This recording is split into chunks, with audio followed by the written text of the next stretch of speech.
Dajjal.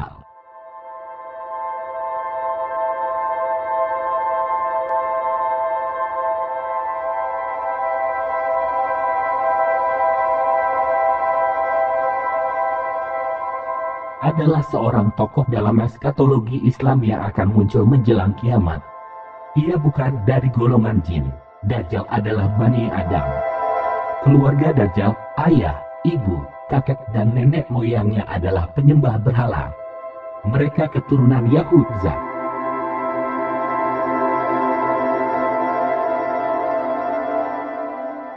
Perkiraan lahir pada zaman Nabi Musa alaihi salam 1500 sebelum Masehi, hingga akhir zaman, di negeri Samirah, kota kecil di Palestina, dari keturunan nenek moyang penyembah patung sapi betina.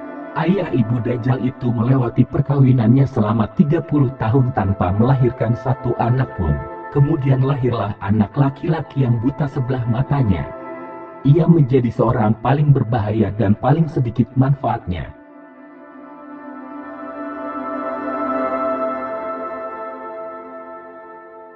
Kedua matanya tidur, tetapi hatinya tetap terjaga. Seperti ditulis pada manuskrip di atas bebatuan di kota Irbid di kerajaan Yordania. Masa kecil Dajjal semenjak umur 4 tahun dirasuki jin setan, Jinni Mutasyaton, penjelmaan patung sapi betina. Disebutkan sebagai keajaiban Samirah. Menurut hakim penguasa negeri kala itu, anak laki-laki aneh itu dirasuki setan. Berita disebarkan luaskan ke berbagai penjuru dunia. Sang hakim meminta bantuan tukang sihir dan para dukun seluruh dunia untuk mengeluarkan setan dari tubuhnya, yang menurutnya setan akan menggoncangkan singgasana atau arsi Tuhan.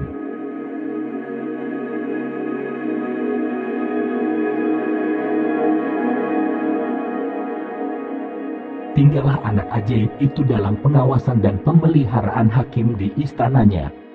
Selama 1 tahun di istana terjadilah peringatan Tuhan kepada mereka, karena mereka melakukan zina dan liwat homoseksualitas.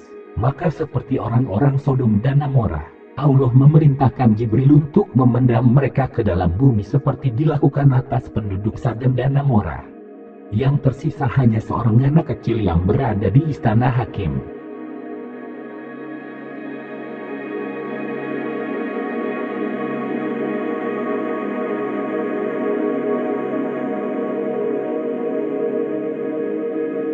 Setelah itu Jibril ditugaskan untuk membawa anak itu ke suatu pulau yang terletak di lautan luas, disebut Laut Yaman.